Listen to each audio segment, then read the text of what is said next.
The big dog of boxing. In the blue corner, from Billericay, Eddie Hills. So I said to my dad, I can't believe I said, no, I told them not to call you Hearn. You'd get a right pasting if they knew you were my son. I came on the scene for this young kid at the time and giving it the big one, and they went, can we talk to you? Kel Brook, Carl Froch, Darren Barker. Boxing is the worst business in the world. There's no barriers to entry. Dealing with people that are trying to turn you over, you always have to sleep with one eye open. Frank Warren's been shot. Mr. Hearn, can you tell me where you were this evening? I was always very competitive with my dad. He would never let me win at anything. Probably had a little bit of a fear that I would be the kid that he hated growing up. Jake Paul was a fighter. He's average. And that's a massive compliment. When I was younger, because of the way I was brought up, I just thought success was money. 20 seconds to go, throwing a haymaker and knock Michael Sprott's spark out. Now I'm calling out David Haye, officially the worst fight in the history of boxing. Basically didn't throw a punch, got knocked out in 3 rounds. And don't get me wrong, of course I had a leg up, but the challenge for me was take it to levels that my old man could never take it to. That's the only way I could be a success in my own mind.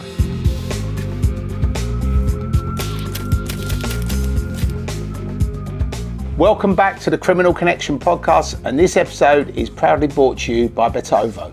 Before we get stuck into this week's episode, we're going to give a big shout out to our sponsors. This podcast is sponsored by Income After Sport, a specialised platform dedicated to athletes and entertainment professionals, building them income-generating property portfolios for when they retire. I want to say a big thank you to Ronnie, who heads up Income After Sport. If you like to give Ronnie a follow on Instagram, make sure you click on the link below to keep up to date with UK property investment news, education, and how investing in property works. He's made a lot of people a lot of money.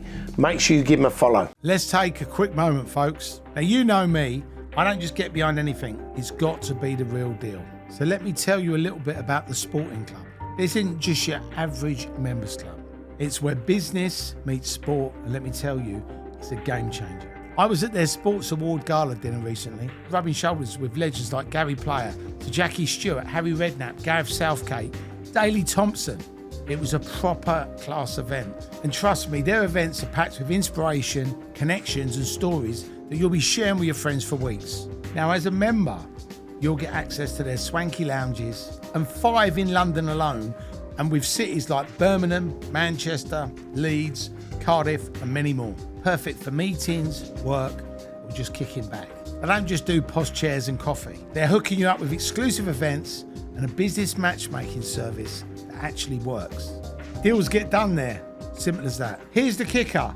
Because you're part of the Criminal Connection family, they're giving you a 10% discount off membership. That's £150 plus VAT discount off your individual membership. But if you're going for the corporate membership, you get £200 plus VAT discount. Just make sure you mention the Criminal Connection podcast when you sign up. So what are you waiting for? Level up your business game and join a club where the connections count. Click on the link below, tell them Terry sent you, and I'll see you in the lounge. So if you'd like to find out about any of our fabulous sponsors, make sure you check out the links in the description below.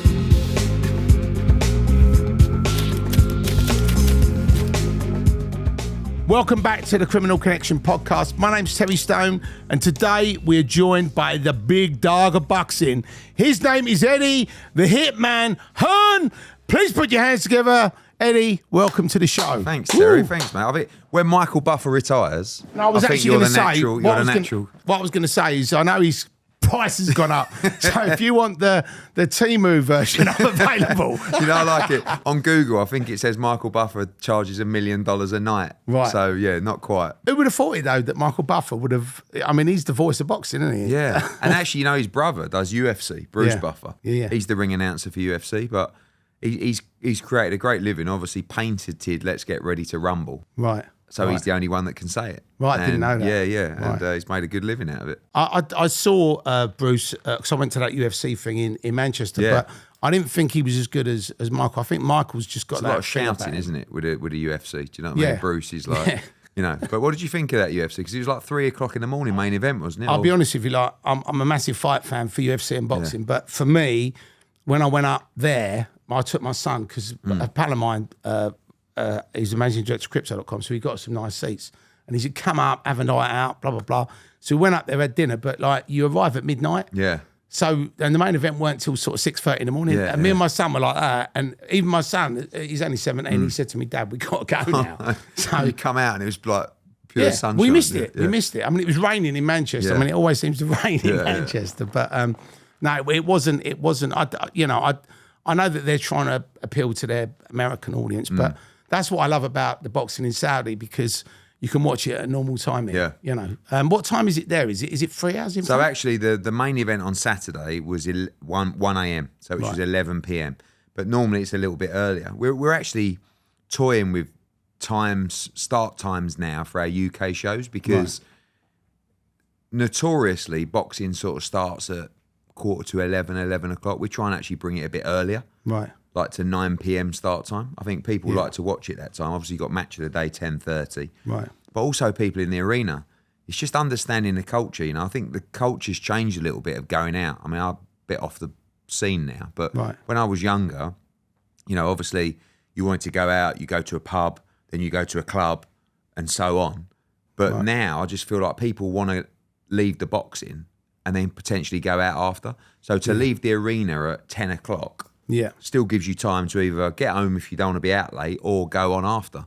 No, definitely. Because, it's funny because back in the day when I was doing the events, people would go out till 6 a.m. Yeah. But now it's sort of people go and have dinner and then they either watch the boxing or and then they go out, or like you said, they go home. So I don't really know what goes on anymore on the going out scene. I mean, but like you say, like we would go to the pub, you'd meet at, 8 o'clock, go to the pub, then you might go to a bar, then you go to, Faces or Country Club or whatever. Yeah. Then you go to the Warehouse. Right. You know what I mean? Right. And then Yeah. it was like 5, 6, like you say, and that was a night out. Now it sort of seems to be lunches. Yeah. That's what I prefer anyway. Lunches a long or dinners. lunch. Lunches or early dinners.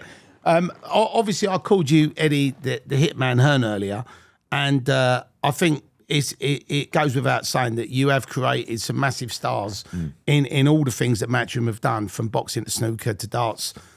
So you are the hit maker. Maybe I should have called you the hit maker. But what I love to do, Eddie, I mean, obviously people will know who you are, but they probably won't know about your story. And obviously your dad's Barry. Obviously he kicked off Matchroom back in the day. But growing up, and people always say that if your dad is into boxing, rugby, football, darts, you then get into it because your dad's sort of passionate about it. Was that your sort of experience? Yeah, I think I grew up around sport, and sport was probably my greatest educator. I went to Brentwood School. I did my GCSEs there. Unfortunately, didn't make it to the sixth form, and then I ended up at Heavyweigh College in Romford, which was very different to the school that I was at, but much more suited actually to me. But I always grew up playing a lot of sport, and probably in my head growing up, I just wanted to play sport for a living. That was what I loved. So my dad got into boxing when I was 8 years old, and before that he was involved with snooker. Steve Davis is my godfather. I grew up around, the success of snooker in the early 80s. But then he got into boxing when I was 8 years old, and I just become obsessed with it because I flew as much as I could with him. I'd be at every major fight. I'd be in the changing rooms. I'd be in the gyms. I'd be watching the spars. And as you get to 10, 11, 12, 13, 14, like being around that environment, I loved it because, my dad came from nothing, started to make money when I was born. I had a good upbringing, but I still felt like I was more like him than the people at the private school. Do you know what I mean? So it allowed me to be in that world that felt very normal to me. Yeah. So when I saw him round, when I saw people having a punch up at the weigh-in, if I was hanging around with the fighters, that was where I felt comfortable. And I became obsessed with boxing and a bit of a sort of student of the game, where I would study it. I would study records and watch fights, and boxing just grabs you. The people in it, the drama of it, the excitement of it. And coming through, I think I was always very competitive with my dad. Like he would never let me win at anything. Right. And he drummed that into me. I think he probably had a little bit of a fear that I would be the kid that he hated growing up. The kid with money, and he really drummed into me a working class mentality and the ethos of you don't get given anything. You have to earn everything, but you have to win.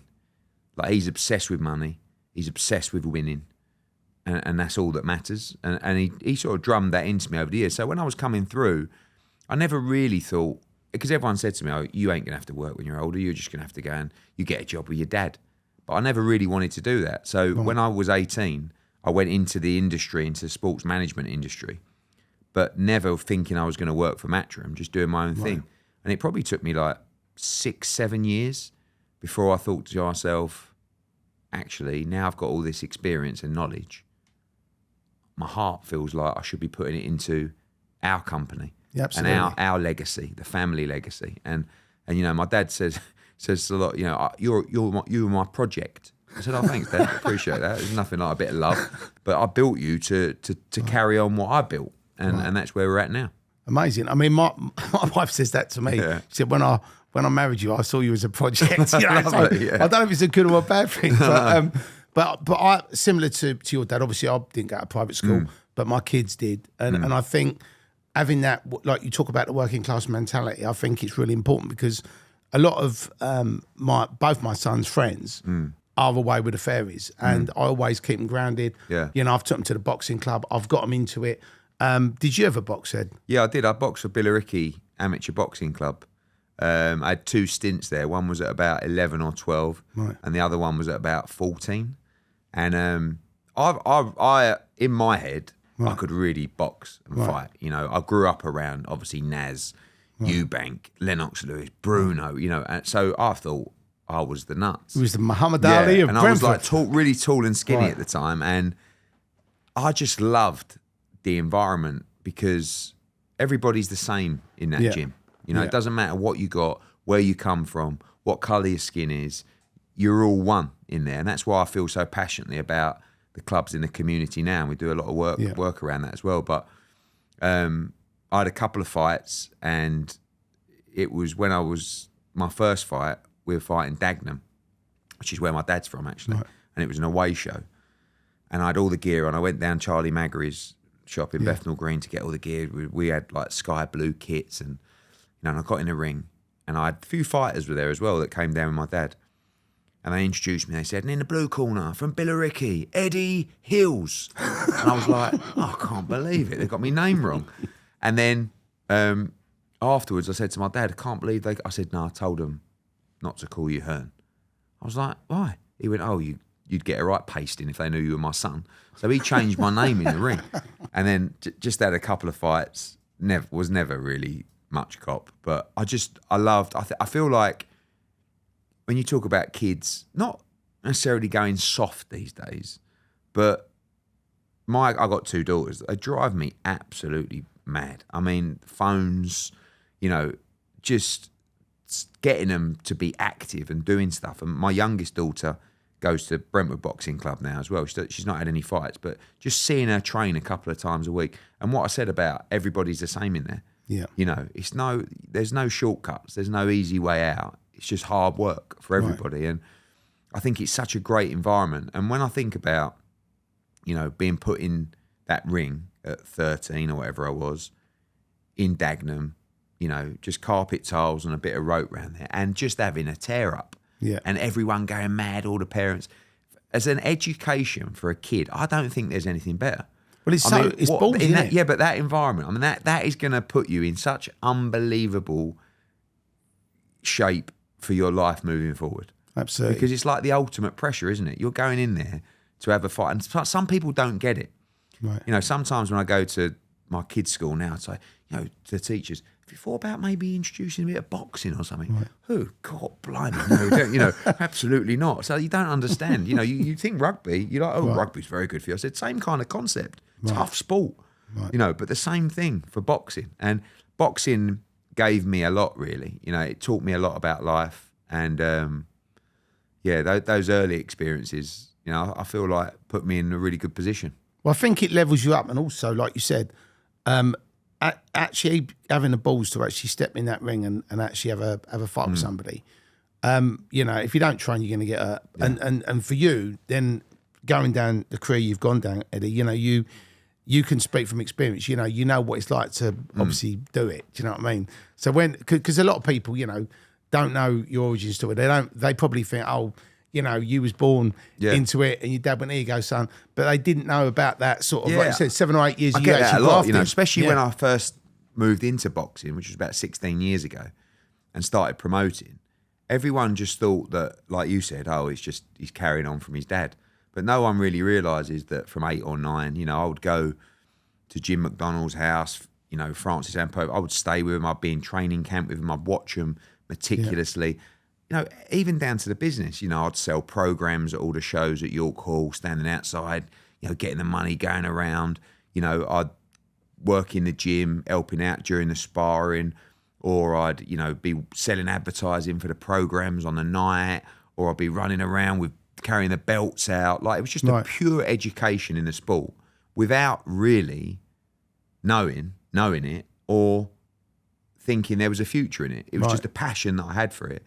And, you know, when you are that age and you're sitting in a changing room and you got, you know, Eubank going out to fight Nigel Benn, and you're in the changing room and you walk out and there's 60,000 people there, or, you know, my dad would take me to Germany when Johnny Nelson stopped Marcus Bott in the 12th round in Stuttgart, and there was a riot in there, you know, and I'm like, you know, at the time, it's just exciting. But actually, over time, you realise it was the purest education you could have for what I've ended up doing. Amazing. And when you joined Matchroom, and you actually said, Dad, I want to work in this business, did you go straight into the boxing? Or No, but boxing was dead, really, for us as a business.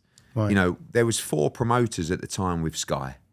And it was us, Frank Warren, Frank Maloney and Ricky Hatton. They were the 4 promoters. Right. But we were doing like 4 or 5 shows a year. They were in leisure centres. It was awful. My dad had given up. Right. The boxing is the worst business in the world because there's no barriers to entry. So anyone from any form of life can come into the boxing world. Right. And you're dealing with people that don't know what they're doing, or you're dealing with people that are trying to turn you over or want you out, or, you know. So as exciting as it is, you always have to sleep with one eye open. And I think after a while, he just thought to himself, I don't want the aggravation anymore. So I'm going to pivot into darts, you know, and I'm going to just do bits of boxing, but I'm done. And it changed his life, really. Like, I saw him change so much after that, you know, from the stresses of, like, you know, it's a very, very full on. And now we've built the business to a point where we're in America, Mexico, Middle East, Australia, UK. So it's completely 24/7 our business now. But when he was doing it, it was just UK, but still he was at the top of the game. And it's a lot of aggravation. So there's nothing like it, but it's non-stop. And, you know, he moved away from the sport. But when I came to Matchroom, I came because I saw a niche in online poker. Right. And I started playing a little bit. Right. And we started producing a few televised poker events. And we ended up dealing with all the big poker sites and creating basically probably 90% of all televised poker around the world.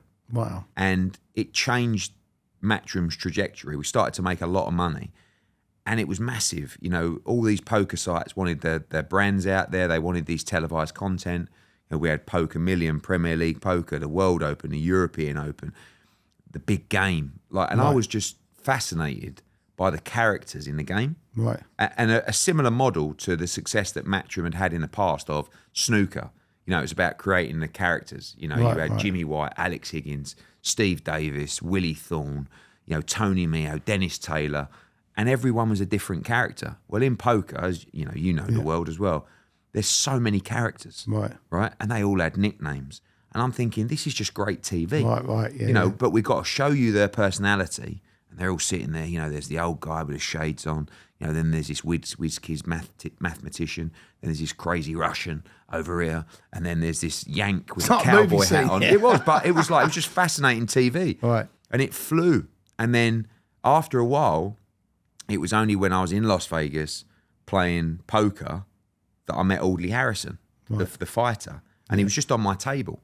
Right. And he said, oh, you guys, Matchroom do boxing, don't you? I said, not really. I said, we kind of do prize fighter and that's it, really. And he was like, could you get me a fight? Like, I'm looking to get back into boxing.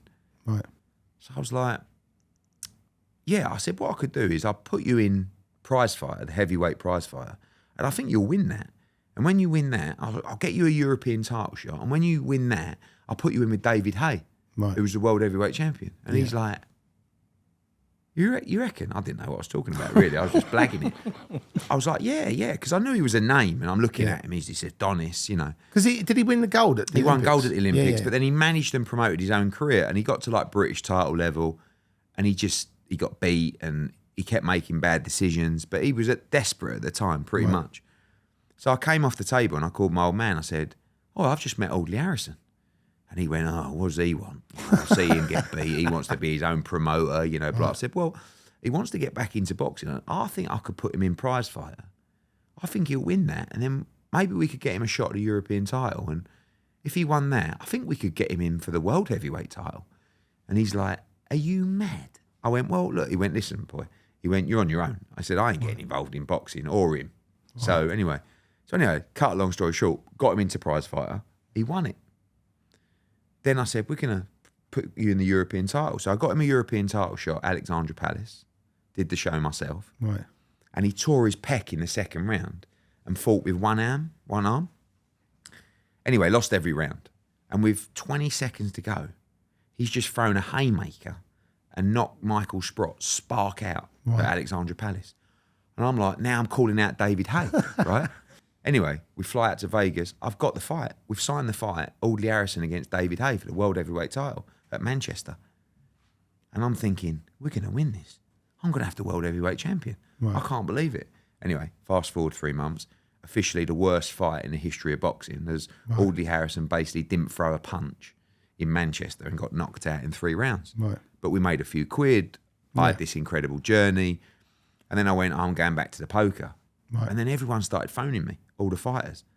I saw what he did with Audley, and because there was no one like me. Right. Everyone was old and they'd lost their appetite. And I came on the scene, you know, this young kid at the time and giving it the big one. And they went, can we talk to you? And then Kell Brook, Carl Froch, Darren Barker. Right. I all signed them within like 3 weeks. Right. And then I went to Sky. I went, you need to get rid of all the promoters. I want all the dates. And they're like, no. I said, all right, watch what I'm going to do. Right. And I went out and I just went for it in big arenas, took them away from leisure centres, started making bigger fights. The numbers spiked.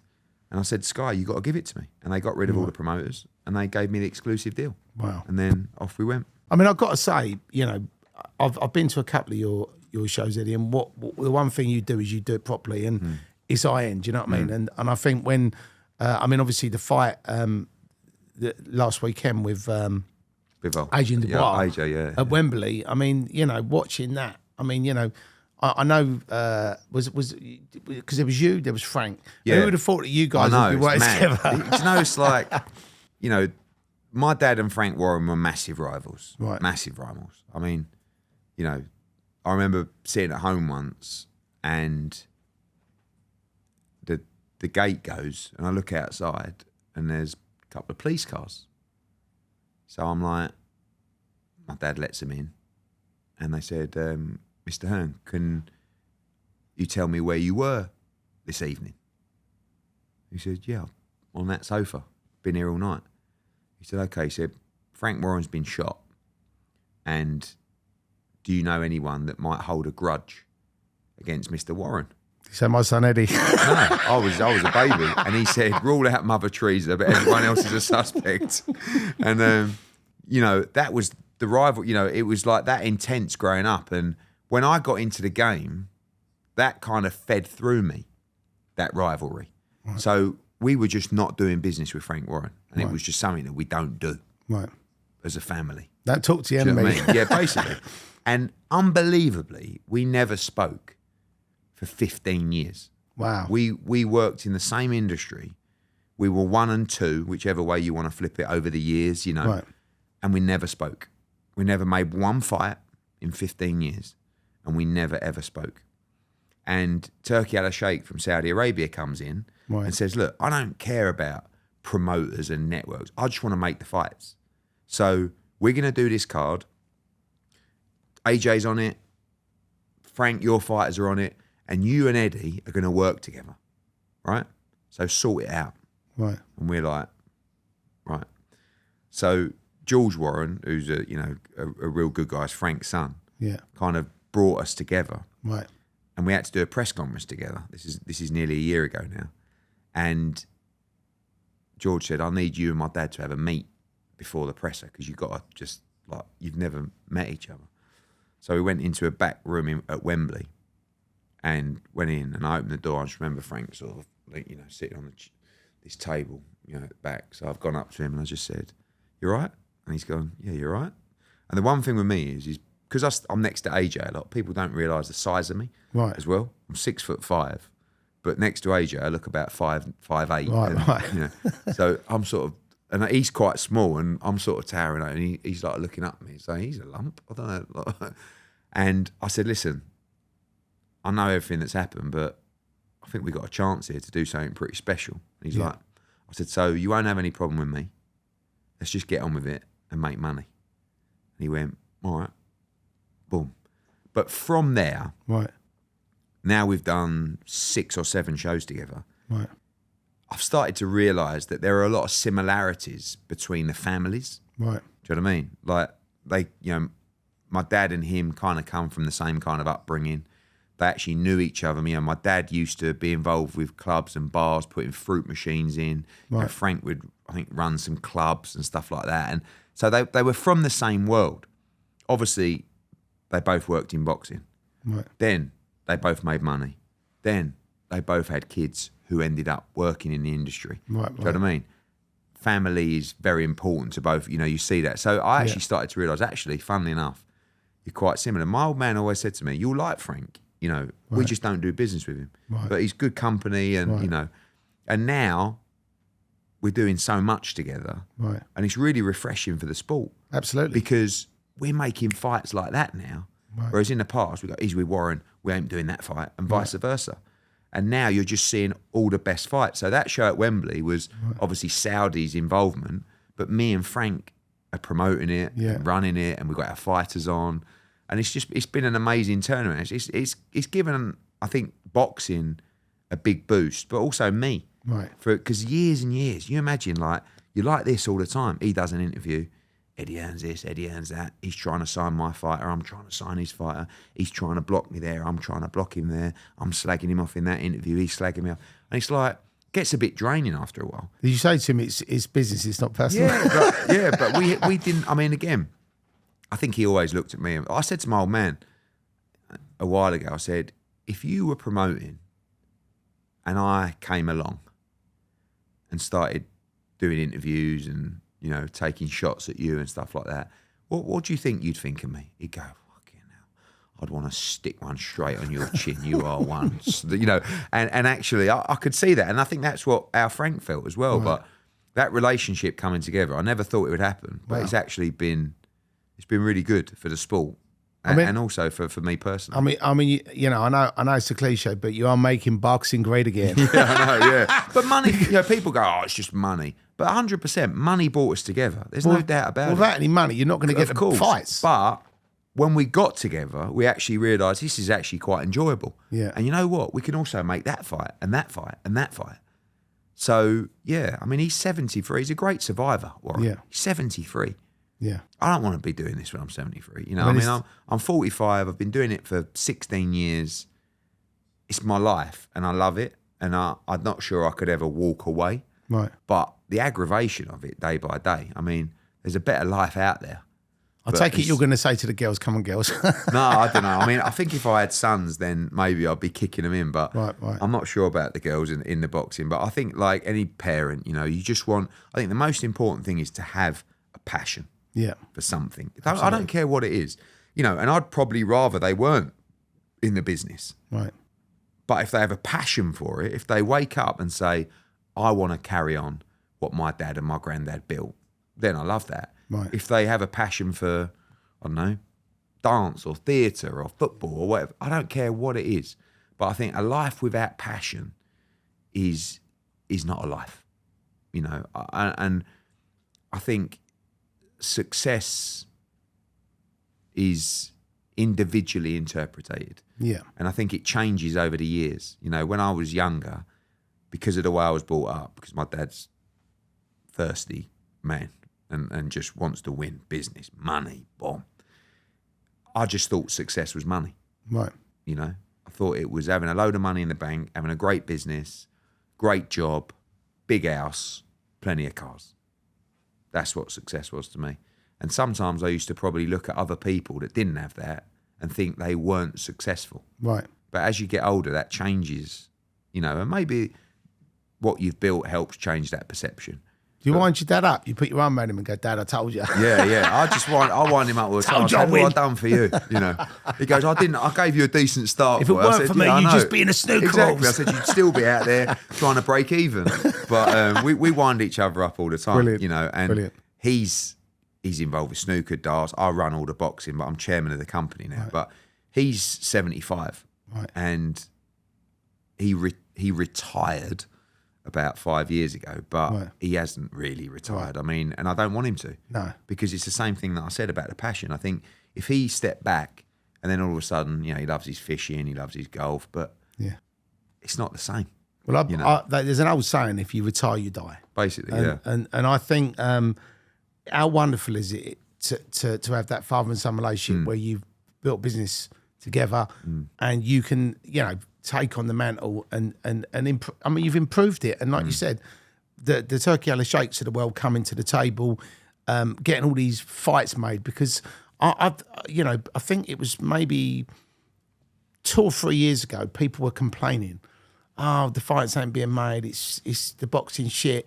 And people were like sort of switching off. And, I remember when that Misfits lot come along and then everyone was going, they're fucking shouldn't be doing it. It's bad for boxing. It's this, it's that.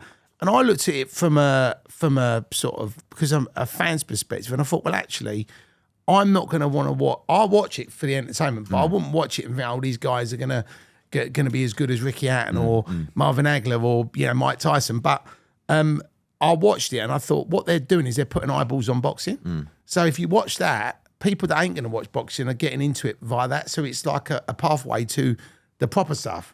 So I actually thought it was a good thing. And then obviously when Turki Alalshikh came on the scene and then all the fights started to get made, I just thought, wow, it's like somebody's lit a firework, and it's exploded. And, I think obviously Sky's been, when you did that exclusive thing with Sky, I mean, if you wanted to watch boxing, it was on Sky. But one thing I wanted to ask you was, when you did, what are your sort of views on the Misfits thing? Do you think it's a good thing for boxing? Yeah, I know the guys who run it. Callis Allen's a friend of mine, and I'm probably one of the people at fault for that years ago, because I did KSI against Logan Paul 2 in Los Angeles. I promoted that show. Yeah. And it was massive. Like, we made a fortune. The numbers were huge. I just I'm doing this presser and I've got KSI and I've got Logan Paul, and, Logan Paul saying, yeah, well, your mum, and then KSI is going backwards. I'm sort of standing there going, oh, I don't know about this. Like, in my heart, it just don't feel, because I'm a boxing man. Right. I love the sport. I've grown up around it. And I'm sort of and I get it. I'm also a marketeer and an entrepreneur, and I'm making money, and then the fight happens, and it was all right. It was like low level. And I'm sitting there. I've got Justin Bieber to my left. Right. I've got Rick Ross here. I've got every celeb in LA watching this show. Right. But I kind of, afterwards, I was like, I don't think I can do that anymore. It's not for me. And then about a year later, Misfit started. And I think there is no doubt that it's more beneficial to the sport than not. Yeah.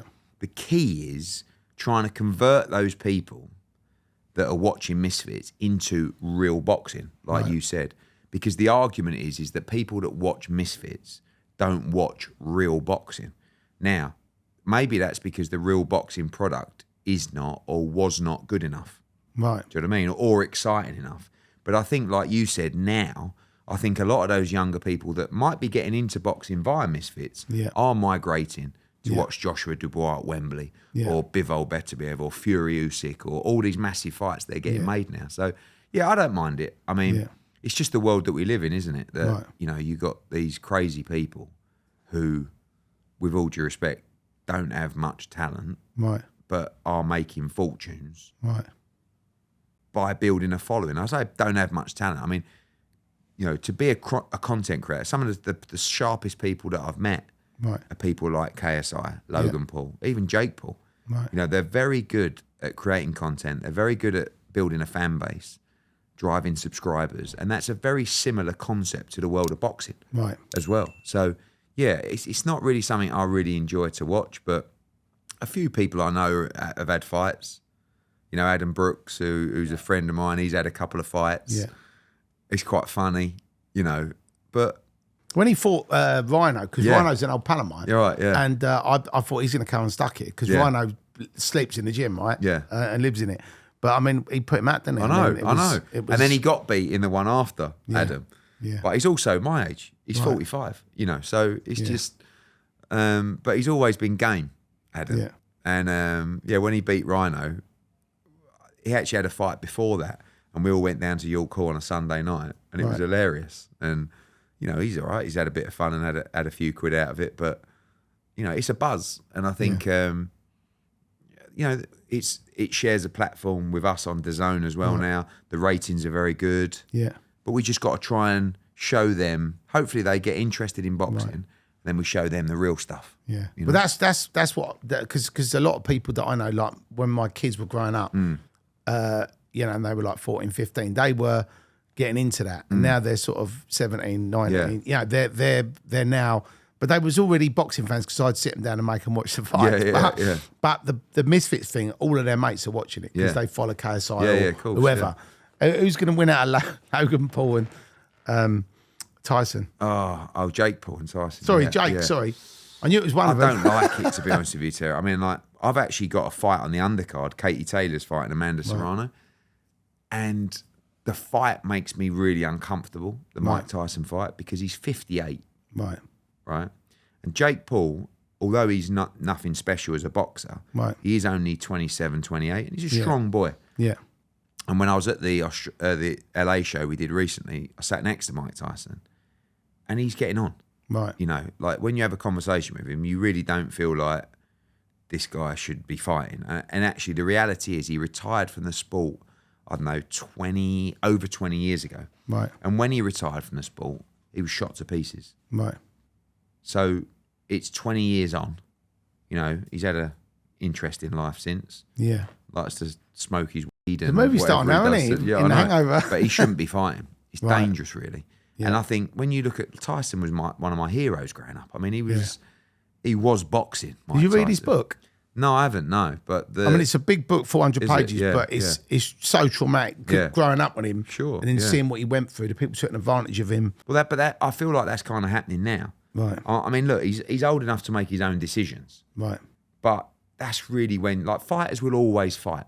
Yeah. And they'll always want to fight, even when they retire. Yeah. But you really got to have enough people around you to say, mate, no, this ain't this. Let's chill out and go on holiday. Right. I mean, but I also understand the world that we live in, and I understand the fact that people are going to tune in to watch it. Yeah. But again, going back to being a boxing person, it actually makes me pretty uncomfortable. Right. Thinking that Mike Tyson's going to put his shorts on and go and fight Jake Paul, but I'm sure it will do fantastically well on Netflix. Did you have all of your boxers coming to you going, Eddie, I want to fight Jake Paul? Yeah, get me all of them, especially the younger ones, because I actually had a bit of a row. We had a conversation like this. It was being filmed, and the guy went, "What do you think of Jake Paul as a fighter?" Right, and I said, "Listen, the biggest compliment I could pay to him is he's average." Right, and he's like, "I'm not average." I went, "No, you are, mate." I went, "You're so average, but there's a lot worse boxers out there than you." Yeah. And that's a massive compliment. I mean, average from you is a compliment. Yeah, I know, but he's like, he didn't like it at all, you know. But he went, "I'd beat any of your roster under 10-0. So, mate, my phone was going mad. You know, I mean, everywhere from lightweight up to cruiserweight, they were like, put my name forward, because it is the money fight as well. And by the way, you know, I do respect what Jake Paul has done, because he trains very hard. Like, he does actually live the life of a boxer. Right. And he's very smart, and they pick the right fights, and you know, he's made a lot of money. He's not terrible, right? But in his head, he can go on and win world championships and beat Canelo and all these people. But Oh, he'd easily You know. beat Canelo, wouldn't he? Yeah, every day of the week. Yeah, I'd love to see that one. He'd do some numbers. Yeah, it would. It is crazy to think. I mean, if you look back from like when you first started promoting Aldi Harrison, and you look at how boxing's moved on, Yeah. and how the world's moved on since. I mean, it must be like if you went back in a time travel machine and someone said to you, Eddie, this is the future, you'd be like, nah, it's not gonna Yeah, happen. I mean, a lot of that was down to AJ. Right. You know, he really transformed the sport from, you know, we were in arenas, but then all of a sudden, a stadium show at Wembley became the norm. Right. Because of Anthony. Yeah. You know, like when he first boxed Klitschko at Wembley. I was there. Like, I know, It's it was great. unbelievable. So good. You know, 80,000 people or 90,000. And it was like, it was the greatest fight I've ever seen. And he just got people of all ages interested in boxing again. I mean, obviously he won gold in the Olympics, which really helps. Yeah. But he, you know, their grandparents, kids, men, women, aunts, uncles, they all loved him. Yeah. And they all tuned into his fights. And that just amplifies the audience because, you know, you've got the hardcore audience, Right. which is the people that follow boxing and love boxing. Then you've got the casual audience. And when you can bring in the casual audience, the numbers change forever. Right. And that's what AJ did. Yeah. You know, he actually got, I think he was the first guy really that kind of became a real positive role model from the world of boxing. You know, like as a parent, Yeah. if your kids wanted to be like AJ or, Yeah. you know, you'd go, yeah, that's Well, I remember good, you know. in the beginning of his career when he had that, and we actually had Tony Wyatt on here, Yeah. who was the barrister who obviously defended him when he had Yeah, that slight yeah. brush for the law. But the thing is, the fact that he managed to turn his life around and then achieve what he's achieved, and like you said, I mean, when Bruno was around, when Lewis was around, Yeah. like the British public, and I always thought they didn't really take to Lewis, even though obviously he said he was British. I think the Canadian accent Yeah. always threw people, Yeah. but I think AJ become everybody wants to. It's like Nigel Benn. It's like you, Ben. We want Ricky Hatton. We want to support our fighters, and we want to have somebody that we can look up to and go, we want him to win.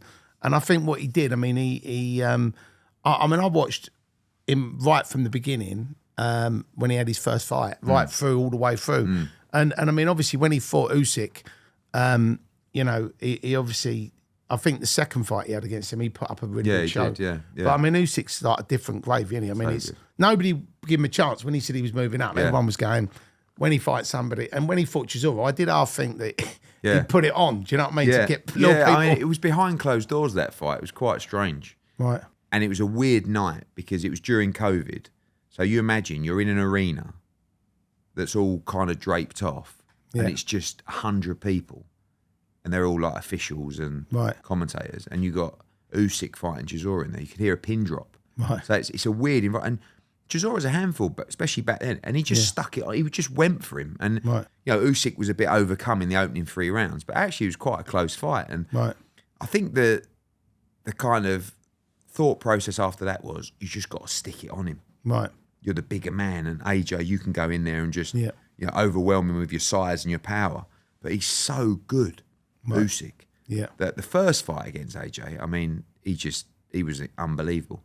But that second fight, what Usyk does so well is he adapts. Right. In the second fight with AJ, after the 9th round, Usyk went back to his stool. I thought we've won this. Right. AJ battered him in the 9th. He looked really tired. It was pretty much all square at that point. Right. We got him. And he came out 10, 11, 12 after boxing on the back foot and getting beat up. And he just came on the front foot and he threw 5 times as many punches as he'd thrown in a round before and won 10, 11, 12 to beat AJ. And then, of course, against Fury, like he backed Fury up. Yeah, which is You know, mad. Usyk is like 6'2", 15 Right. stone. Fury's like 6'9", 20 stone. Wow. He backed him up. He beat him up in that fight. Yeah. And that was what he thought I need to do to beat him. But in the next fight, if Fury wants to come forward and stick it on him, which he probably will, he can also box you off the back foot. Right. Like he adapts so well in the fight. He's an unbelievable fighter. Who do you think wins that, Eddie? From Probably Usyk. Like I feel like when Usyk beats you the first time and he's got that data right. from you, I feel like he's a massive favourite going into a second fight, like as we saw with AJ as well. Although, Yeah. it was a closer fight second time around, but I don't really know the way to box Usyk. Like, if you're really aggressive, he'll counterpunch you. And he'll move on angles and hit you from... And then now we've seen him, if you box off the back foot, he's happy to come forward and be the aggressor. Right. But I think Fury will go for it. Right. I think he'll be a little bit heavier. I think he'll step on him from early in the fight. Yeah. You know, like when he boxed Wilder in the second fight. Oh, that was mental because what a fight. He was like, right, I'm just going to come and beat him up. When he said he was going to knock him out, everyone was like, "Oh, shut up!" But then he did it, and then he came out and bullied him. Hell. Like, and that was actually a brilliant tactics as well. But he's probably going to have to try and do that against Usyk. But very tough night's work. And you know that fight that Dubai with Usyk. I mean, I know there was that controversy about the low blow. I mean, it didn't look that low to me. I mean, did you think? I thought it was because what really low or just the just thing is the punch, the entire fist was under the shorts. Right. So for me, see, the problem is Usyk wears his shorts high. Right. And you're supposed to wear it below your belly button. Right. But clearly it was above his belly button. Right. So if the shorts were probably I think that was up here, wasn't yeah, but if they were where they were supposed to have been, right, then it might not have been a low blow. However, right, when the shorts are there and the referee accepts, like when a ref brings the fighters together at the start of the fight, he'll say, right, shorts are good. Anything below that line's a low blow, off we go. Right. Now, if you would have said to Usyk, pull your shorts down, they're too high. Or sometimes the ref will go, just to let you know, his shorts are high. right, So that'll be almost taken into consideration. Right. But it wasn't. Right. And he kind of lifted him up. right. And the punch was below the shorts. But, Right. you know, I get the arguments all round. But, you know, he gave Usyk a good fight, Dubois. But again, when you look at Usyk now, he's beaten Dubois. Right. He's beaten AJ. Right. He's beaten Fury. I mean, there's not really. What's he got left to do? No, I mean, Wilder's obviously done now. But even if he would have beat him anyway, like, easy. I mean, so, we've obviously talking about the fight the other weekend when AJ fought Dubois. I mean, lots of people that I was speaking to was all saying AJ's going to do him. Everyone was very sort of pro AJ, and then a few people were like, "No, I think Dubois going to do it." And somebody who was in training camp with him actually said, "You know, he's knocking people out with 20-ounce gloves on. You know, he's got a huge dig puncher." on him. Yeah. I mean, I felt that AJ was a favourite 60-40, something like that. Right. I mean, experience, in great form, but also in heavyweight boxing, one punch It's all over, can change everything. Right. And that was really the shot at the end of the first round. Right. AJ started tentatively and then did what you should never do, which is go back in a straight line with your chin up in the air. Right. And he just come over the top with the right hand, Yeah. dropped him heavy. You know, most, I don't think, would have got up from that. Right. And then spent the next 2 rounds hanging on.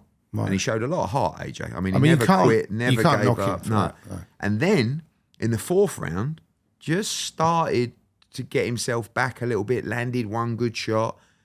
And then in the 5th round, as he said, I started to feel actually like I might be getting my legs back here. Right. Landed a beautiful right hand, buzzed Dubois, and then went, here we go. And then just came in, had a tear up, threw an uppercut with his hands at his waist, and walked onto a right hand, and that was it, you know. And it was, I mean, I never want to lose. No. Oh, it was exciting. Right. You know, I can imagine. I mean, the like, atmosphere. you know, he's holding on for dear life. He's, you know, he comes back to the corner, looks at me, says, I'm all right. You know, and then hurts Dubois. And then, you know, when he buzzed Dubois, I'm up on my feet. We've got him. And then boom. Right. And it's all over. So, you know, it's horrible to lose. But also when you look around Right. and you see what was happening that night for boxing. I mean, that was that show and that fight will go down in the history books. Yeah. And what's AJ sort of doing now? Is he going to have a rematch? You're probably wondering how the Podfather brings you the best true crime podcast every week without fail with great energy. Well, here's the thing: to bring that energy, I have to feel my best and be at my best, and that's where Hype Energy drinks come in with their powerful blend of vitamins, taurine and caffeine. Hype Energy gives me that extra edge to stay sharp and focused in every interview. It's not just about the buzz, it's about clarity, alertness and bringing my A game to every conversation. Now, Hype Energy isn't your average fuel. We're talking flavours like explosive cherry, red berry buzz and even mojito mint and lime. No weird aftertaste, just bold and refreshing flavour. No wonder they've won an award for taste. right? And if you're all about the zero sugar life, make sure you check out the watermelon and cheesecake flavours. All the flavour with none of the guilt. Yeah, I know, cheesecake in a can sounds mad, right? But trust me, it'll blow your mind. Now, the marketing team at Hype Energy keep telling me that MFP stands for more frigging power. Now, I've told them it's not about that, it's about more frigging Podfather. Know what I mean?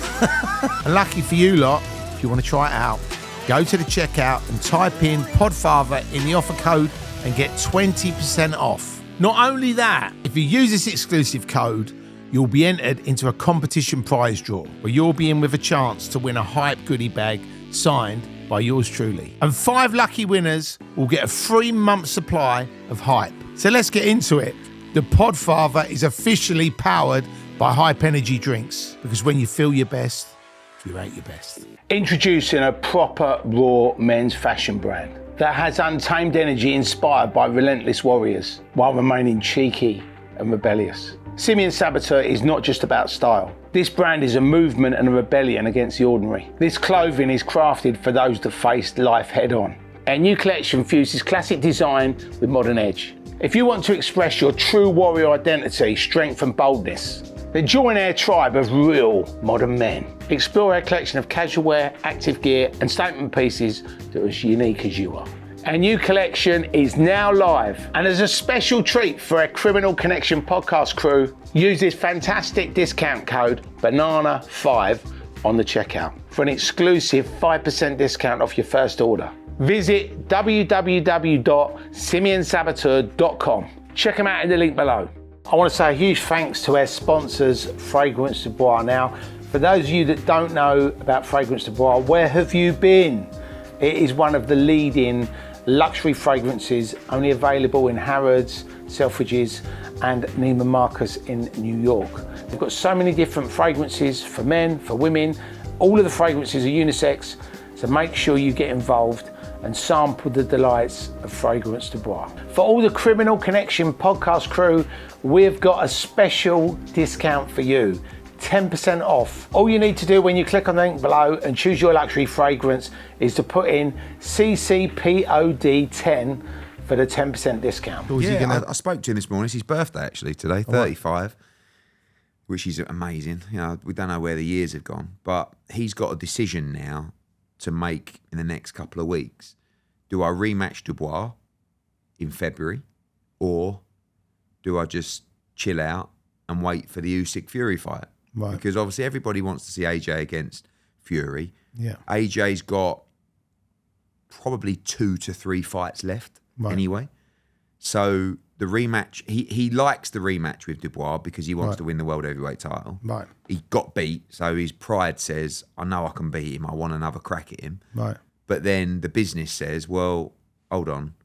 You've got Fury here. Fury wins. You fight Fury for the unified world heavyweight title. And if Fury loses, that fight's still massive. Yeah, of course. And you two say, well, let's have a roll of the dice. Best of British, Yeah, exactly. So I think the smarter thing to do is just to chill out and have a rest and wait. But it's difficult convincing him of that because he's just like, I want to fight Dubois again. Right. You know, I know I can beat him. I want, you know. So over the next couple of weeks, we'll make the decision. But it's, you know, he's coming to the end of his career. Right. You know, he looked great in that training camp. You know, I think people say, British fans particularly, and especially pundits, are very harsh. You know, one defeat, like, he should retire. Right. It's like, you know, in the gym how you're really looking. Right. You know, behind closed doors, all the spars, everything. If you're starting to fade, you can really see it. And in that training camp, that's why you have to give credit to Dubois. AJ looked great. Right. You know, we were really confident going into that fight, but he got caught. Right. And now the next training camp will tell us how much he's got left, because if he starts to look a little bit old, maybe gets dropped in sparring or buzzed in sparring or all this kind, then you start looking at it and going, this might be us now. But the other thing is as well, I mean, there's no, I think that was one of the problems, you know, back in the 80s and 90s, the fights went on too long. And obviously we've seen, you know, tragedies in boxing where people have been seriously injured. So I don't think anybody would want to see that. No. But that's interesting. So the 2 to 3 fights that AJ's got will potentially be against Usyk, Dubois. Yeah. Do you reckon Wilder will come out to woodwork or not? Or I mean, is he now, because AJ got beat, AJ Wilder probably is quite fun, Right. you know. But Wilder obviously lost to Parker, Right. then lost to Zhang, Right. and he just don't look the same fighter. He does look shot. I think He does. He went to. He was saying that he went to a retreat in America to find himself, Right. and he took this. What, the ayahuasca? Yeah, ayahuasca toad acid or whatever this crazy thing is that these people lick a toad or something like that. And like, I mean, I don't know. I think Have you not firstly, tried it, Eddie? No, I think firstly, if you're licking a toad, there's wrong. issues anyway. But you know, Yeah, don't lick any toes. yeah, I know. And but I actually, when I was in LA recently, I was speaking to this guy called Peter Berg. You might know him. He's sort of big TV film producer in America. He's friends with Mark Wahlberg and those guys, and did Friday Night Lights and Rounders and all that stuff. And he was talking about it as well. It's actually become a really big thing. Right. Where you kind of, and I've seen footage of it, Right. where like I think you can inhale it or smoke it or lick it or whatever it is, Yeah. right? And you got two people kind of holding you down Right. as you have like a screaming psychedelic fit or seizure. I mean, I couldn't think of anything worse, to be honest with you. I'm watching this video going, how is this? And Sign me out. I know, and then they're going, at the end of it, going, oh, and they're screaming on the Right. floor, and they're saying it brings out all of your trauma and your blah, blah, blah, blah. And I'm thinking, no, I'm all right, thanks. I'll keep it in there. Right. And then Wilder did it, and he felt that he was now cleansed. And maybe he was. Maybe he was too cleansed and lost that killer instinct because he never looked like the same fighter. Right. Again, maybe it was the fights that did that to him. But you see, as a fighter, you got to have that killer mindset. You're the most dangerous fighters, people like Mike Tyson, who come from that background, who could not give a fuck. Right. I'm just going to go in there and I'm going to tear your heart out of your chest. Right. Right? And when you lose that, Marvin Hagler always says it's very difficult to get up and do your morning runs when you're wearing silk pajamas. That's true. It's so true because the perception, and it is a true perception, is that boxers are tough. They come from a tough background. It's their way out. Right. And when you're out, it's only really the true competitors that can stay in there. Canelo, Right. AJ, Yeah. got hundreds of millions, but you're in the gym every morning, grinding, having the tough spars. You know, really, you should go the other way. Look at Naz, people like that. They did. They made a load of money and were like, I'm done. Well, when he fought Barrera, I mean, he said to me, because he lives up the road from me, he said he took the I think he took that fight in like 6 weeks. Yeah. So, but obviously back then he was doing He business. changed wasn't in he? the Barrera fight. I mean, my dad promoted that fight. I was there. I was as well, 18. yeah. Yeah, 18 MGM Grand. So good. Yeah, and he got battered in that fight. But he was very famous. All his brothers started working for him. I think he had like 6 or 7 brothers. Right. And they'd come into my dad's office once, and he was like, "Sorry, who is everyone here? And, Am I talking to you? What do you all do?" And he goes, "Well, he's in charge of the music. He does my clothes. He's my businessman." And my dad was like, Which one had the rug? Because he used to come in on the "That's rug. right, didn't he? yeah." Well, my dad done that. It was he came in on funny a that was. flying carpet. Yeah, flying carpet. But Naz was generational. I mean, one, he was a tremendous fighter, and two, he was a great personality for boxing. Right. But for that fight particularly, they all flew out to, I think it was La Quinta or Palm Springs for their training camp. And they had like a massive villa with a pool and a pool table. And they were looking up at the mountains where Barrera was, up in Big Bear, going, look at him, snow up there, what a mug. He's up there and they're all round by the pool. And then obviously that's just the difference. Yeah. You know, and I never blame a fighter, by the way, Right. for going not soft, but how can you be the same? But it's the real greats that are the same, Right. when they still have everything. So when we're talking about the greats, Eddie, who are your top 10 fighters of all time? Oh, Not top in any 10. order. Okay, but well, just yeah, I know. I mean, Muhammad Ali, yeah, Mike Tyson, Sugar Ray Leonard, probably one of my favourite fighters of all time.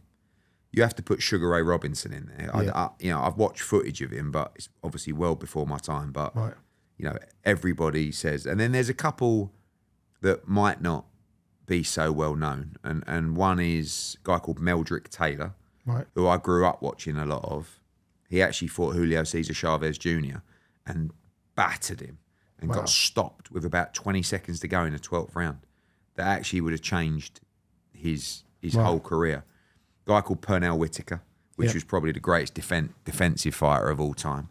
I probably put Evander Holyfield up there. You know, when you look at what he did, winning the undisputed cruiserweight world championship and moving to heavyweight, like Usyk. Right. But the way that he fought, I mean, he took a lot of punishment, too much punishment in his career.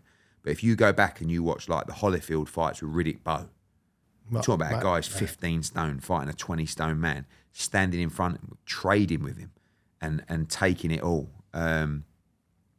Probably Nigel Benn. Yeah. As well. You know, I know you know Nigel, and obviously we look after Conor as well, but I think when I think back to like when Ben fought Iron Barkley, right, and I stayed up for that fight, and he won the world title, and he just went over there.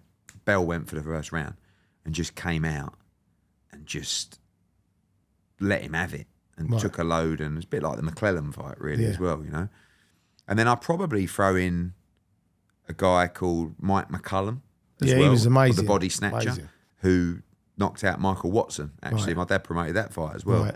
At York Hall, at Royal Albert Hall. Yeah. So a lot of those guys, and then, you know, coming into the modern day, you know, the Canelo Alvarez's of the world and stuff like that. So, yeah, like a real mixture of styles as well. Like loads of Michael Nunn was a fighter that I really liked to watch back in the day as well. But yeah, I think growing up, especially that era of the Four Kings of Hagler and Hearns. You watched that documentary? Yeah, good, really good, really good. And Duran, I still see quite a lot of now because he's over in Saudi, and he was an unbelievable fighter. Yeah. Have you seen the Duran film as well? I thought it's brilliant. Yeah, it's worth a watch. I loved that fight when he fought. He rematched Leonard. Yeah. He was like, no man. Yeah, it's just fuck that. Yeah. But he's wild. Like in Panama, you imagine Duran in Panama. Right. You know, you wouldn't want a night out of him, would you? I know, exactly. But he was such a tremendous fighter, and that was a real great era. Earlier on when we were talking, you mentioned, obviously when your dad was promoting, and it was like the Wild West, and you had all these like sort of unsavory characters.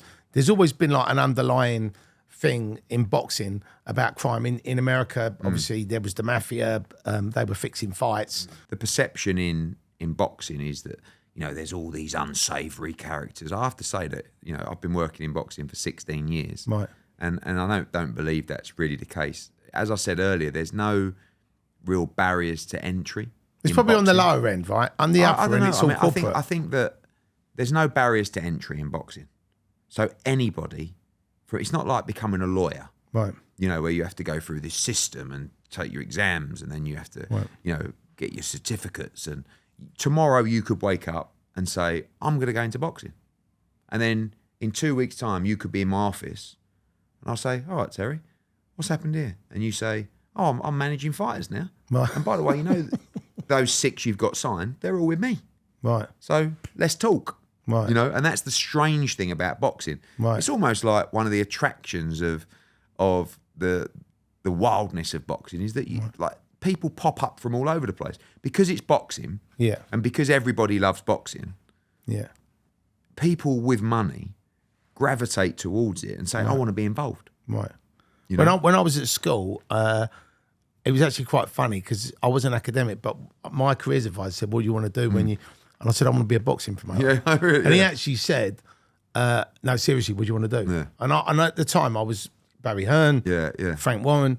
So I was like, no, I want to do that. Yeah. And they actually read out in assembly. The head teacher said, we've had a couple of really stupid people ask, you know, about what they want to do. Somebody wanted to be a boxing promoter. And I'm sitting there and I'm just thinking, you know, that's something that I'm passionate about. Like you were saying earlier. Same thing. But I ended up promoting clubs instead. Yeah. But for me, like, you know, that was, I've always, I mean, staging a fight, I mean, there's a big attraction to staging a fight. Right. You know, and a big event, you know, O2 Arena, Wembley, even York Hall. Right. You know, and you get a lot of people now who love the idea of being a boxing promoter. Right. And you get a lot of people that have had a business, made a bit of money and go, do you know what? I want to put some boxing shows on. Right. And it never really works for them. No, but they have a great work. time, and But the key is to have a TV contract. Right. Without a TV contract, promoting boxing is very, very difficult. Right. Because you're relying on ticket sales, bit of help there, a bit of sponsorship here, and without the revenue of a broadcaster, it's very, very difficult. But you still get a lot of people who you see them, want to be a boxing promoter. Suit on, standing between the fighters, and it's kind of like they've made money and it's a buzz for them. When I grow up, I want to be like Eddie Hearn. Yeah. Don't do it. But when I was doing the events, the biggest ones I did was I did the GMX for 15,000 in Manchester and Wembley Arena for 20. And that's why when I come to like one of your events or I go to any big boxing shows, I actually can appreciate how much work goes into it. And a lot of people look at it and go, I fancy a bit of that, but getting them people, selling them 60 or 100,000 tickets. If it was easy, everyone would be doing it. That's true. But it is a great buzz, when you're in an arena and you're looking around, and you remember those nights, and you go, this is my show. Yeah. We do a show every weekend now, so it's like, it's not that it's taking the buzz away, but sometimes you forget how lucky you are, like Wembley the other week with AJ. Right. I try now to just take it in a little bit more, sit back. I'll stand in a tunnel maybe and just look out, when the DJ's playing or Sweet Caroline's on or the anthems are playing, going, fucking hell. Yeah. Or at Madison Square Garden in New York or MGM Grand in Vegas, Mexico, Saudi. As Vegas, because I feel like the boxing's come sort of, it's definitely more in Saudi now than Vegas, isn't it? I mean, I think Vegas has just changed a little bit, I think. It's become a lot more clubby, isn't it? Yeah, More through sort of COVID, I think it became more accessible to people because, as you know, in Vegas, you got your high-end suites and then you got your rooms for $20 just to get you in. And I think the clientele changed a little bit in Vegas, and it's coming back now. It's coming back strong. So, big fights in Vegas will always exist, but obviously now you're seeing those big fights gravitating to the Middle East. Yeah. So the difference is obviously, and people keep saying, the atmosphere at these Saudi shows is not the same as Wembley. Yeah, of course, because you can't have a drink now. Right. And at Wembley, you've got 90,000 people who've had 6 or 7 pints, having a great time and singing and dancing. But the atmosphere, as the game becomes more popular and fight fans become more knowledgeable, the atmosphere will increase as well. Do you think Saudi will like Dubai allow people to drink? Yeah, I think so. I think it's just the time. All those places, it's a matter of time. But obviously, it's a very religious country. Yeah. And it may just take longer. Right. I have to be honest. Like when I go out there is something quite refreshing about not seeing everyone hammered. Right. Do you know what I mean?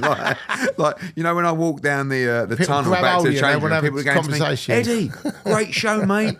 Thanks for coming to Saudi. Right. Eddie. Right. When I do it at Wembley, it's earn you tosser. Or they grab hold of you and want to have a free conversation. Or a picture and they're spitting all over your ear, but that's the Brits and we love them. It is, I don't drink anymore myself, so I don't really miss it. I like every now and again to have a glass of wine with dinner or whatever, but you get some people who are out there, oh, God, dying for a pint. It's like, really? Oh, I'm all right, but it's a different way of life over there. Yeah. And zero crime. Right, which is good. And, when you live in London now or surrounding areas, that's quite refreshing. Yeah. I mean, talking about crime, Eddie, in this country, the knife crime's got out of control, the street crime's got out of control.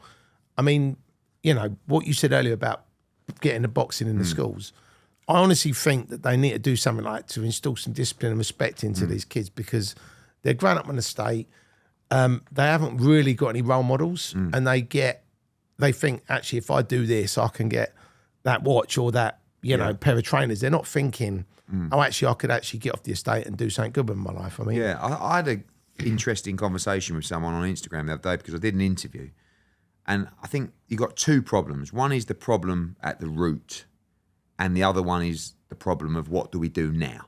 Right. Because you can't just look at the root without doing something about what is real now.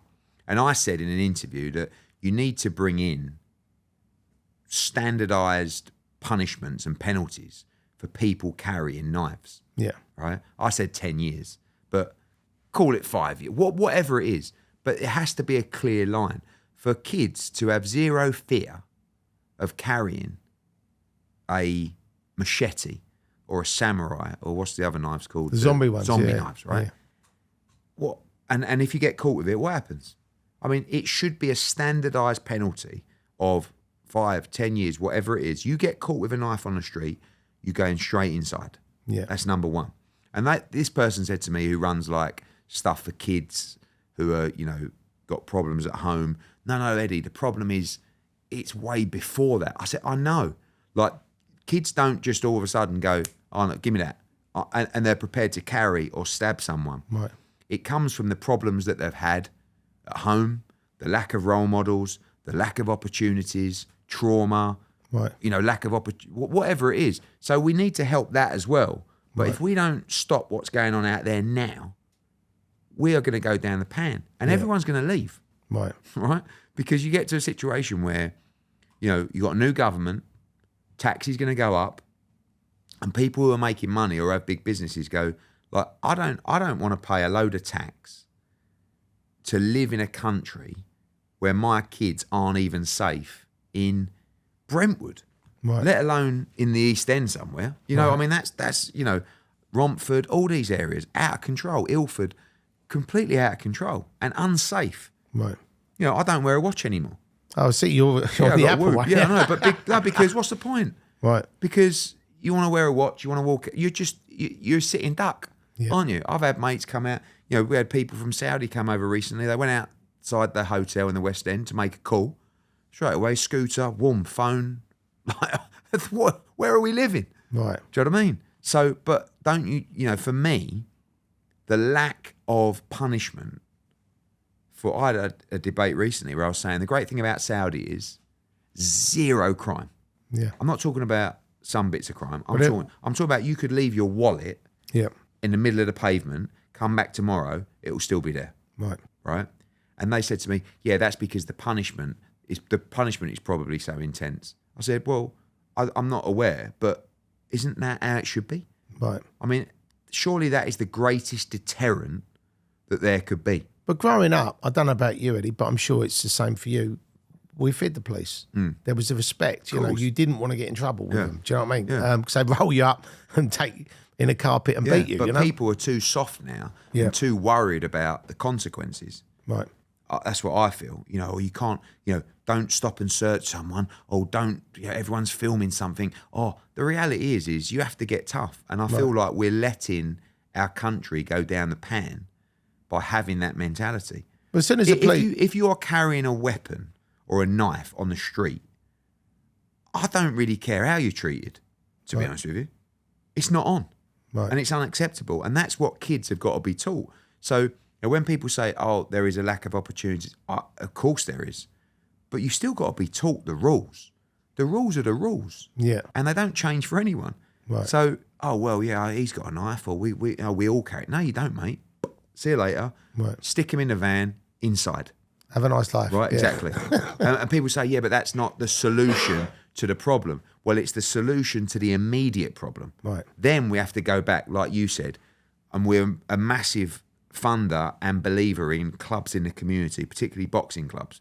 Get those kids off the streets into the boxing clubs, or away from their phones, or away from those people, because one of the biggest, reasons for crime is kids that don't have a stable family background, and that's a lot of kids in those environments. Yeah. But in a boxing club, that is your family environment. Right. And those coaches are the salt of the earth who Right. give up all their time for nothing. Right. Right. You imagine now, Terry, where you're trying to get help from the younger generation, saying to them, right, what you got to do is Monday to Friday, 6 till 9, you got to go open up the boxing club and teach a load of kids and lock up after. Oh, by the way, you don't get a penny, but you'll be helping out the community. Right. Who's going to volunteer for that with the mentality of kids these days? Absolutely. So those people are the salt of the earth, the people that give their time for the community. And, I just feel that these kids, that they've got nowhere to go, they've got no opportunity. And like you say, they want that, they want that, they want that. And you can't even blame them. Right. You can't blame a kid that's got no family structure, no opportunity, no money. You can't blame him when someone on the estate says, listen, come work for me. Right. Run that over there, there's 200 quid. Run that over there, there's 300 quid. You know, come and live like us. Right. You know? I mean, it's better than working at McDonald's, right? Yeah, but because that... For them, that's that family. Yeah. That gang or that group of people, because they haven't got it at home. Yeah. So I think you've got to try and... The answer is definitely not just to come in and say, right, lock everyone up. Right. But we have to put a deterrent out there now, right? That's step one, isn't it? The deterrent now, so then people go, actually, if I get caught with this, I'm going to jail for 10 years. And you'd be surprised after a while, once that starts happening, right, how quickly it will stop. Yeah. Don't get me wrong, it's a big fight on your hands. Yeah. But all of a sudden, where's Dave? Oh, he got caught yesterday, 5 years inside. Straight. No, no exceptions. I suppose the problem is, though, that they talk about the lack of prison spaces. So maybe they need to, one of these islands. Yeah, but they've got send to build. them to an island somewhere. They've got to build. You look at the money that the government are spending on various different projects. You know, there has to be a way to deal with the biggest or one of the biggest problems this country is facing right now, which is street crime, knife crime, and keeping our streets safe. Because what will happen, see all those massive taxpayers, right? And, you know, we make a massive contribution in tax. And I'm happy to do it. I love Britain. I love the country. But I'm not happy to do it if my kids aren't safe or I can't wear a watch when I go out or I'm, you know, now having to have security here, security there. Because, and every night you're going out thinking, am I safe anywhere? Right. That's not a nice place to live. Yeah. You know, you can move to these other countries where everybody's safe and everybody's happy and there's zero crime and there's, or even if there is tax, no problem. I don't got a problem paying it. Right. But you get to a point, don't you? Then the government come in and say, right, we're putting tax up. Now, I'll pay as much tax as you want if you guarantee me we're safe in this country. And I don't think we are. Wow. In all honesty. I mean, it's what boggles my mind is when you see what the government is spending money on, and it's a lot of it's just total bollocks. Of course. And then you sort of, like you said, everybody is vocal about this because it is a massive problem. But then, you know, there seems to be this sort of big push on, you know, all these different genders and, you know, how do you identify? I mean, there was, I read this thing the other day, right, which killed me. And there was a thing in the paper. Sorry, there was somebody talking about somebody identifying as a cat. Yeah. Right? Oh, did you see Frank Warren's quote? No. He was, so he said that. He said, if my child identified themselves as a cat, I'd kick them outside and give them a saucer of milk. You know, I mean, what is actually going on? Look, you know, it's very difficult in the world that we live in with social media, with everything, for kids to live a completely normal life.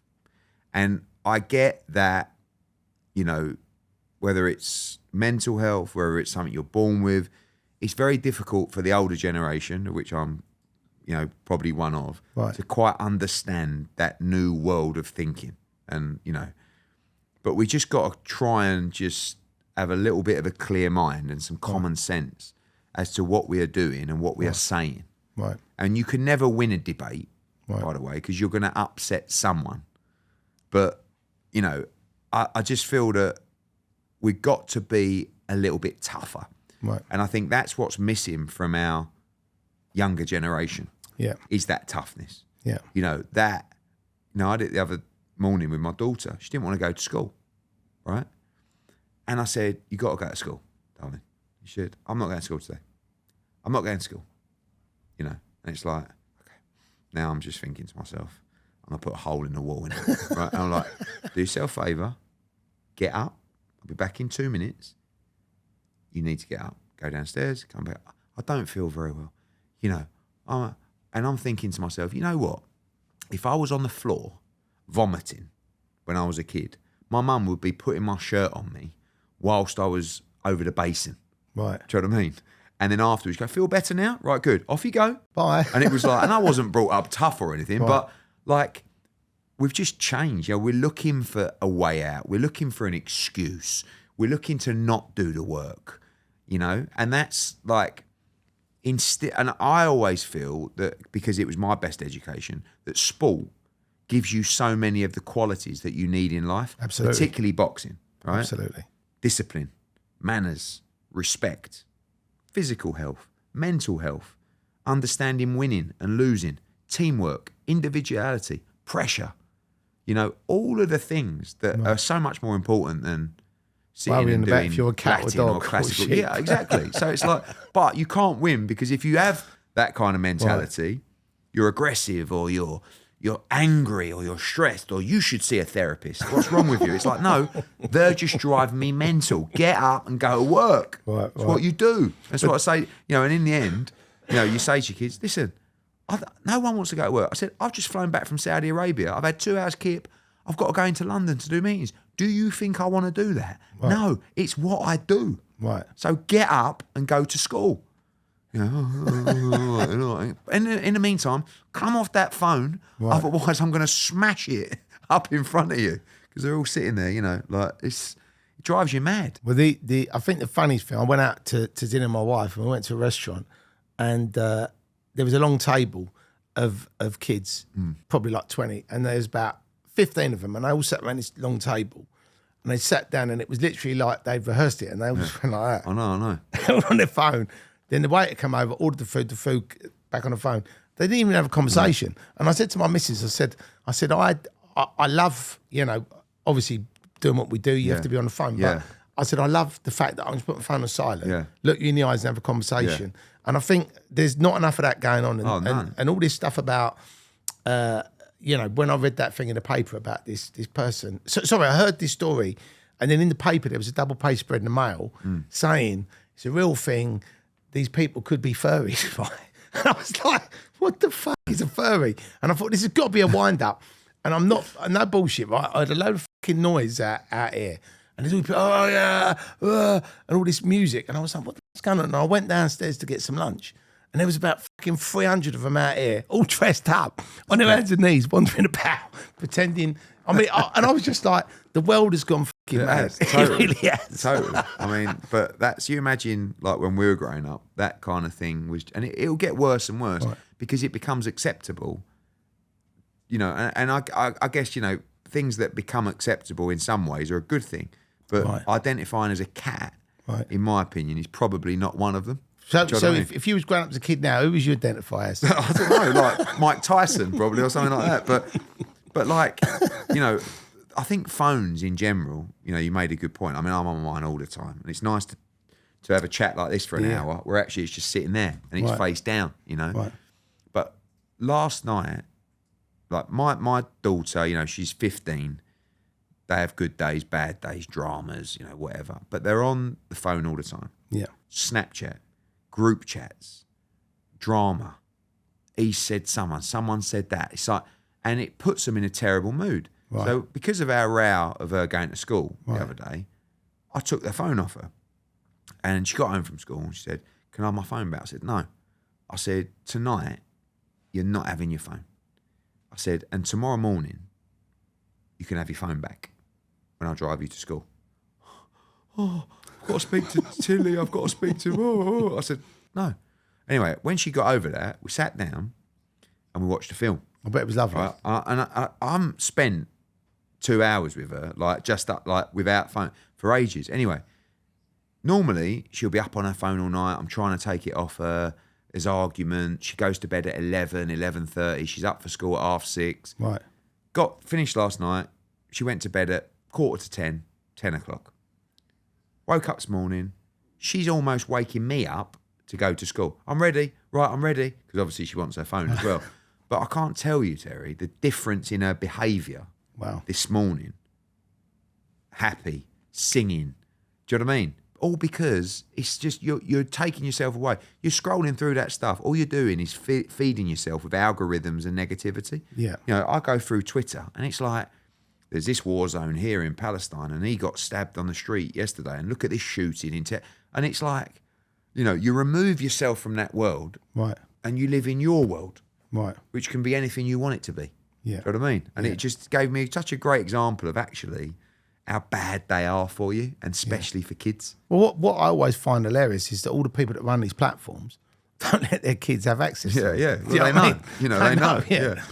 But I definitely think there should be some regulation. I mean, they've stopped a lot of it in the schools, but one of the things going back to schools, my daughter was, sorry, not my daughter, my middle son was doing a sports day, and the teacher said, it's not about winning, it's about taking part. Don't get me started on that. And what do you reckon about that, Eddie? What do you reckon? So, this is bollocks. Yeah, I know. So it's difficult. I mean, when I was growing up, the only thing that mattered was winning. Yeah. Like my dad would say, I played cricket at quite a high level. I'd come home and my mum and dad would go to me, how'd you get on today? And I'd go, I got 7. This geezer bowled a great ball and got 7? 7? Like, oh, rubbish. There's no chips for you. Yeah, exactly. He's like, oh, well, I said, well, I'm playing tomorrow. Well, you better go out and do better than that. Right. So, it wasn't like, don't worry, son, at least you played and, it was amazing that you were part of the team. How did the team get on? It was never like, how did the team get on? It was like, how did you get on? Right. And I was just told that winning is everything. It's the only thing that matters. And I do look back on my childhood sometimes and I wind my old man up. He was probably a little bit OTT in that respect. It probably made me who I am today. Yeah. But now with my own kids, when she plays football, my youngest, and they're a good team of players. She's a good player. But when they take the players off, it's not really with who's playing well and who's the better player. It's just we're going to give everybody a game. Right. And sometimes you'll lose a game because you've taken a good player off, but you had to because the player that wasn't very good needed to get a game. Right. And it's taken me a bit of time to kind of process that. But as I've matured a little bit as a parent, I've actually realised as well that to keep people involved and to give people hopes and dreams and enjoyment, you really do need to increase participation as well as just, no, you don't get, like when I used to play sport, if you weren't good enough, you wouldn't get a game. So the subs were the ones that weren't as good. Yeah. And if you were a weakness in the team, you might not even get on. Right. Do you know what I mean? But I do also get the part of, well, if you don't get on, then they're not gonna play anymore because they're gonna go, what's the point? Right. And they'll never improve. Yeah. And they'll never get the chance. So I've weakened a little bit in that respect. Right. But we must also understand that the winning mentality is everything, because if you don't have people with the winning mentality, you won't have the high performers and the high achievers and the people that are going on and performing in sport, running companies that are employing thousands of people. Those people are really important. You need winners. Absolutely. My dad always says, you can't have all chiefs. You've got to have some Indians as well. Because sometimes I'll say to him, it just annoys me sometimes that you've got people that want to get in at 9 o'clock and leave at 4:59 and just aren't interested in the next level. Right. Do you know what I mean? Putting an extra couple of hours in a day, trying to get a new position, trying to get up to the top of the cup. They just say, no, this is me. I'm 9 to 5, and when I get home, I don't want to think about work. I want to turn my phone off. And in the morning, it'll get to 8 o'clock, and I go, oh, off I go again. Oh, what was that it? to me is just the... I know, but it's like, I when he says, my dad, and he says, you can't have all chiefs. You need some Indians. And that is just, you got to have your army of people who are your solid foundations. You need your winners. Right. And we got plenty in the business as well. But not every, you have to understand, not everyone is like that. Not everyone has got that in them. Not everybody has found their passion. Not everybody is about that life. I've always been a finisher. I've always wanted to finish stuff. And it don't matter how long it takes. I mean, I'm 24/7 what I do, but only because I know that if I don't do that, then I'm not ever going to be there. Do you know what I mean? You're always going to be there. But some people don't want to be there. Yeah. And don't have a passion to be there. Because another thing that I've learned over time, that actually the bigger you get and the more successful you get, the aggravation doesn't really change. Right. In fact, actually, sometimes there's more aggravation. Right. Because people think that when you make money or you have a big company, oh, well, it's all right for you, isn't it? Not really, actually. Because when you employ, 400 or 500 people and you're trying to hit targets and, you might be looking at a potential float or the pressure's on to do that deal or you lose that deal or, like that. The fact is, life is never easy. It doesn't matter what level you're at. Right. Life is never easy. Right. It's not easy when you got nothing, and it's not easy when you got everything. Right. And people who might have nothing might say, "Oh yeah, righto." It says no, because there's always aggravation. Yeah. In life, there's always problems to solve. But that's what a lot of people don't buy into. But that's really going back to, I think a lot of the people that do that sort of 9 to 5 thing, they bought into the quality of life and work-life balance and all that sort of stuff. But then they're also the ones that say, well, I really want to be that, but I can never be that. And they kind of talk themselves out of success. Yeah. And I've never understood that. But at the same time, when we talked about success, there is an argument that the 9 to 5 person is successful in the, because I go back got a job, right? But I go back to the individual perception of success. Right. Right. So to someone, success might be, well, I want to take my kids to school in the morning. I want to finish, and then I want to see my family, and I want to sit down for lunch, dinner every single night. Right. I want to do my homework with the kids. I want to get them down to sleep at night. At the weekends, I don't want to have to work. Right. I play football in the mornings. Then I meet up with the boys. I have my night out with the boys on a Friday, Right. Saturday, Sunday. I do this. Right. And I love my life. Right. So I've started to understand that they're successful. Right, because they're happy. Because that's their perception of success. Got it. Right? Got it. Whereas someone that's more driven Right. or might have a different mentality thinks that person is a loser. Right. But they're not. Do you know what I mean? I used to think that. I used to Right. think, well, you want a 9 to 5. But I think Success to me now feels like how I feel when I get up in the morning and I look myself in the mirror and I wash my face and I go, So who's that right, good looking? True, very true. I put my pants on, I go, fucking still got it, boy.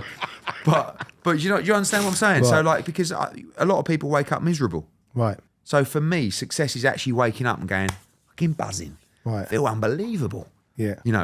I can't wait. I've got this today. I've got that today. I've got this show at the weekend. Right. It's more of a feeling Right. than what have you got?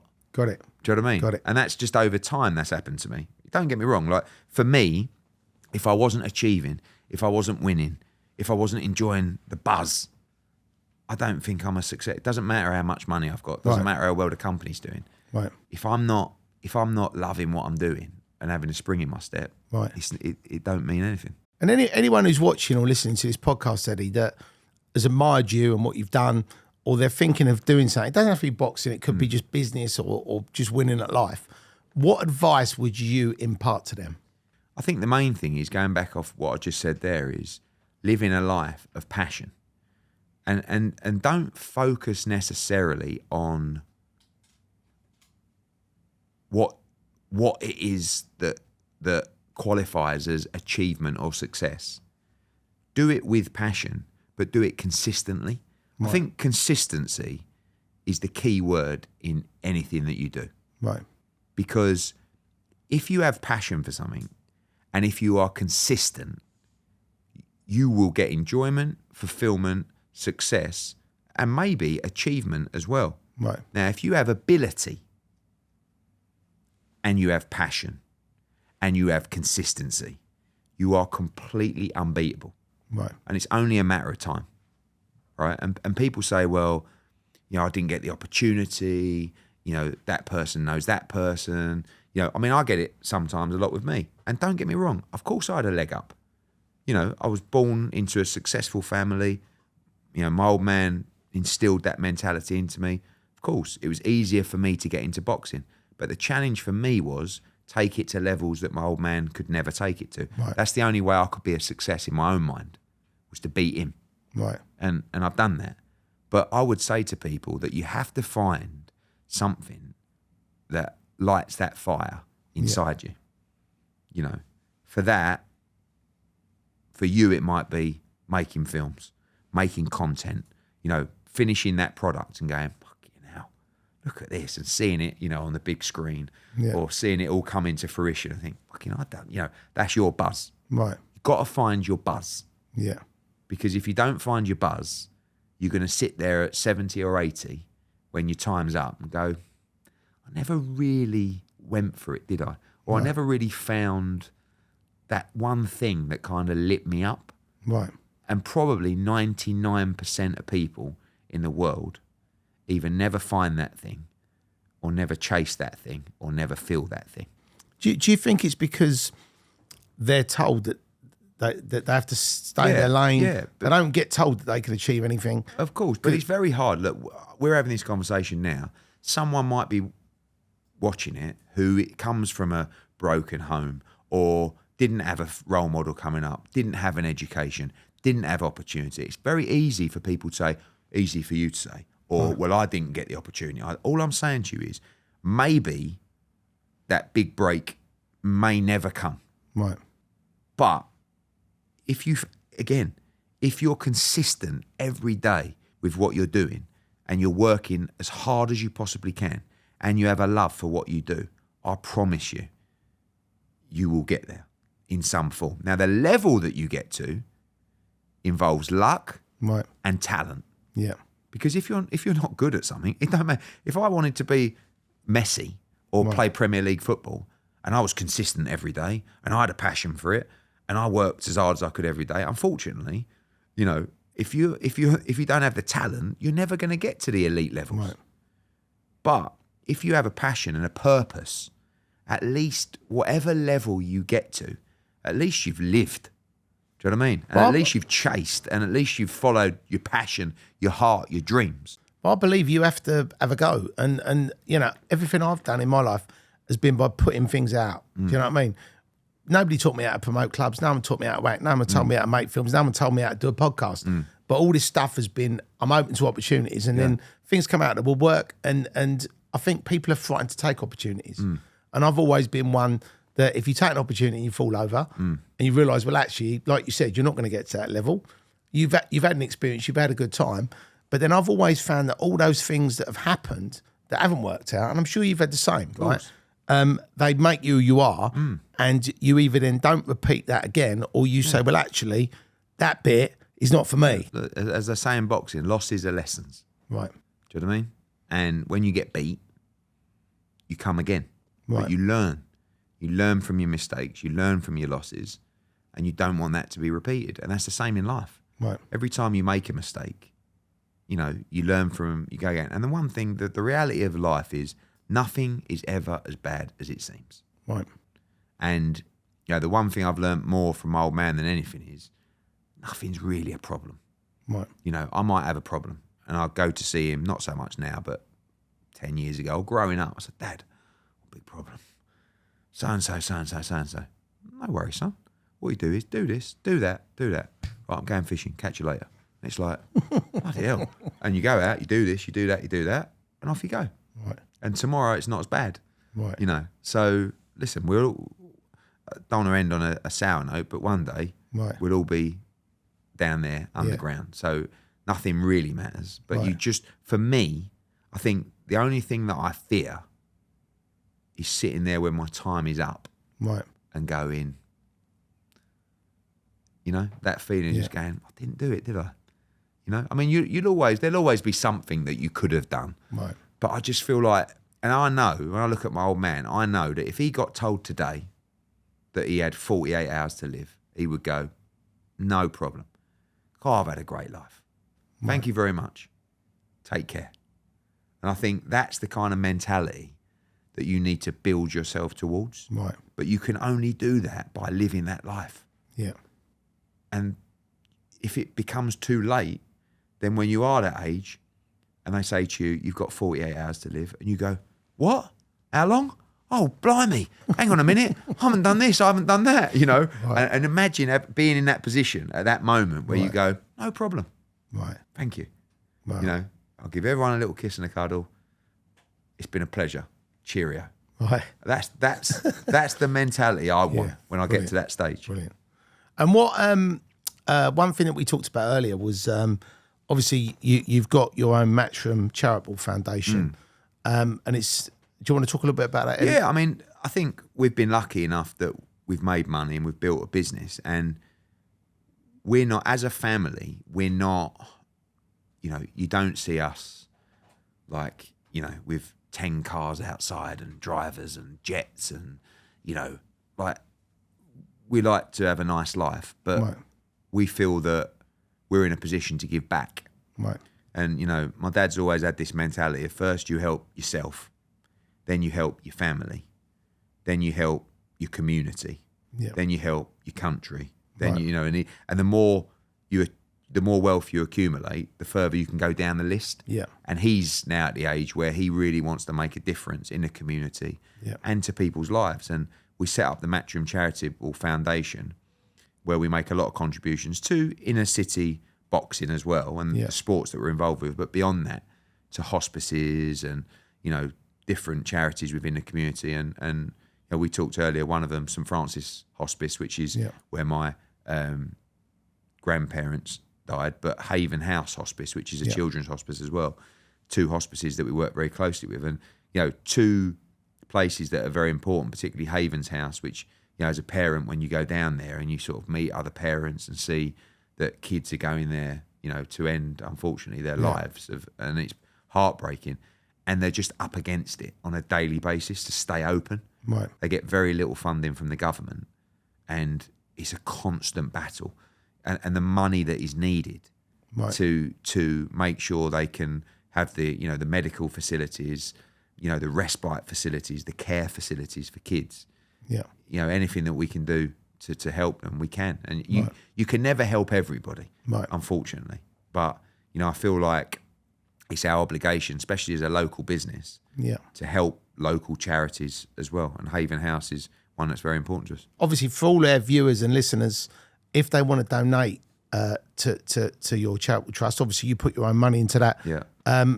They can just click on the link below and support some good causes. Yeah, I mean, the charitable foundation comes from us personally, but check out the charities that we contribute to. Oh, so people can't contribute to yours? Right, that's all self-funded. Got it. Okay, by perfect. us, yeah. So basically, you can support alongside Matchroom and Eddie and Barry's family by clicking on the link below. We'll drop a couple of links for Haven House. And what was the other one? St Francis Hospice. St Francis, yeah. We'll drop both those links in. Appreciate that, thank you. Yeah, so that people can contribute and spread the love. Cheers, mate. But no, I appreciate you coming on, Eddie. Thanks for having me on. Good chat. No, it was been good. off the phone for an hour and a half. It's lovely. You've had your digital detox for the day.